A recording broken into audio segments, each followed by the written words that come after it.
Hey everyone, this video is supposed to show you my hardware setup because a lot of people asking, and I think I'm finally looking over there about happy with how it has turned out by now.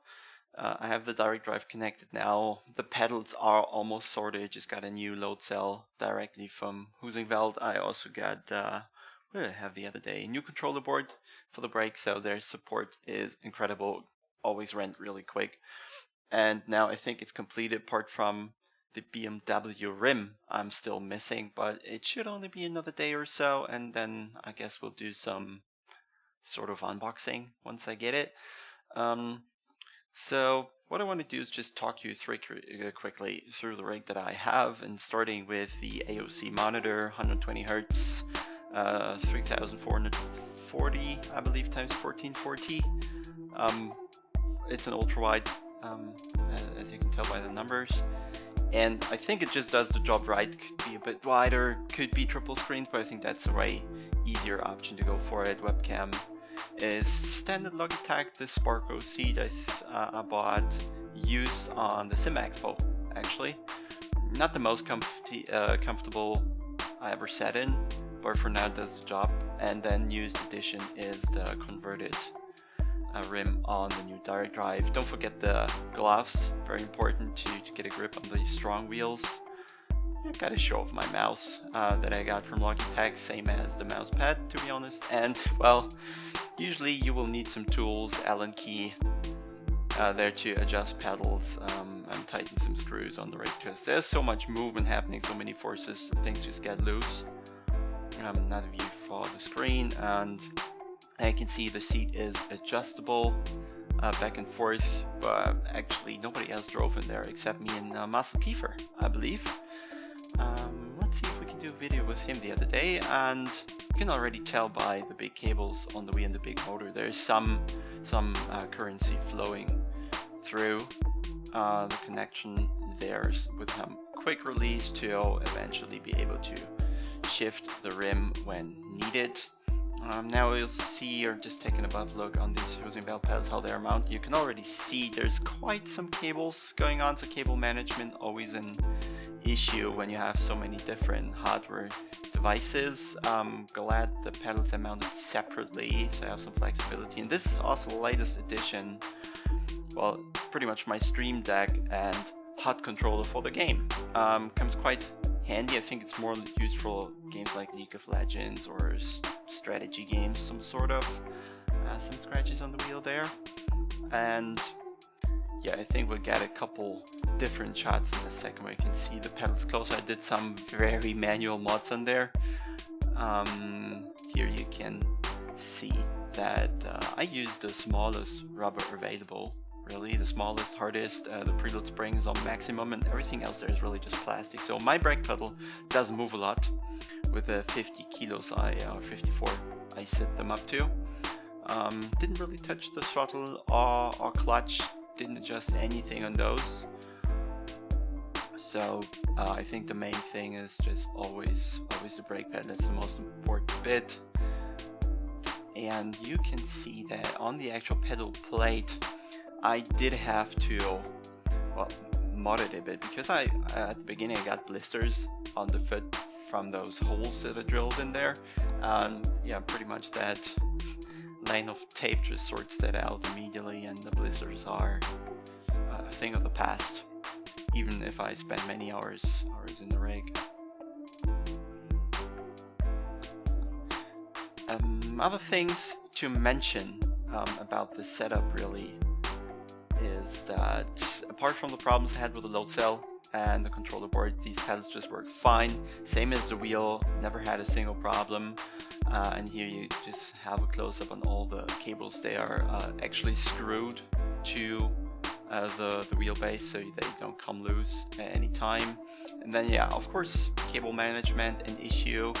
Just used a lot of tape to get over with it, and still remain some flexibility. If I would have done more, cables would probably sooner or later have to be detached and put somewhere else. That you can see the mess that just comes with Simracing, and it's just about how well you can hide it. And here's the controller, or yeah, the controller of the direct drive wheel I got. Now let's tap into some driving, how this wheel behaves. Let's talk about that a little. I have to say, just right from the start in ACC, that wheel, to me, to be honest, was perfectly fine. We did a few tiny adjustments, just cranked up the forces in the lower range a bit. But apart from that, all the details were there right away. There aren't many options in the software anyway. And that almost makes a plug and play, I have to say. Force, I think I use it not with the 20 newton meters it has, but around 80% of its capacity. So that's going to be 16 newton meters. And then in the game, I trimmed it down to more like 50% of that. So I'm not really using much, maybe 10, 12 newton meters on the peak. As you can tell by the video, it allows for some really quick reactions, because the main thing about the direct drive is always how fast the motor accelerates and produces the forces that you are supposed to experience as the driver.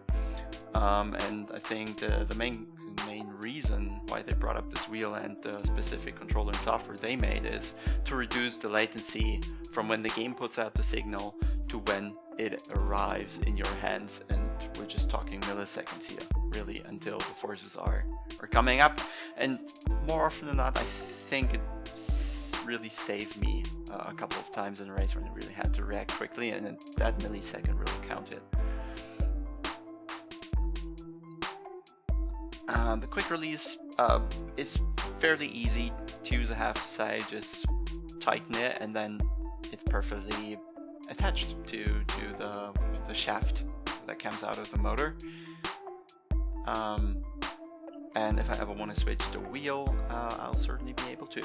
Just some more footage of the braking, and there you can especially see that the brake pedal, it moves a bit initially, and that's just the spring compressing at the end, the preload spring, and it's designed so that the preload spring kind of simulates the distance from the brake pads to the brake disc, and as soon as the preload spring is compressed, the real pressure into that rubber starts, and from there the 54 kilos start to count, and that simulates then how much pressure you're actually applying onto the brake pads against the brake disc. So yeah, what you should be able to see, the initial travel is just preload, spring being compressed, and then afterwards there's not much travel, maybe a centimeter, maybe half, from 0 to 50 something kilos. And for me, that was important to get rid of the travel based feeling that I still had in my foot. So I got rid of all the travel, and I'm only doing it with only based on pressure these days. I want to walk you quickly through the settings that I got on the Rosenfeld pedals. You have the option to, let me actually use the right software, to use everything linear, but especially on the brake, and maybe there's something, well, for those people driving on iRacing, you could use some sort of S shape. So you can go up to a certain level rather quickly and then stay on that level for longer. Or you can have, the S-shape reversed. So you can come up to a low level rather quickly and then stay there for a while as you go through the range of your pedal. And I think especially on the more difficult cars on iRacing, there's something in here where you could potentially have a slight advantage or just have it easier hitting that point where the brake in that game wants to be. Similarly, let me show you the VRS software. Quite trimmed down to just a few options, to be honest. Of course, you have the rotation that you can limit, you have the forces that you can control, and then there's some smoothing going on just to not have as harsh forces. Really not a problem in ACC. The smoothing slider in ACC is barely noticeable from top to low setting, to be honest. Damping slider does nothing. And actually in the software I got, the friction slider currently doesn't really do friction.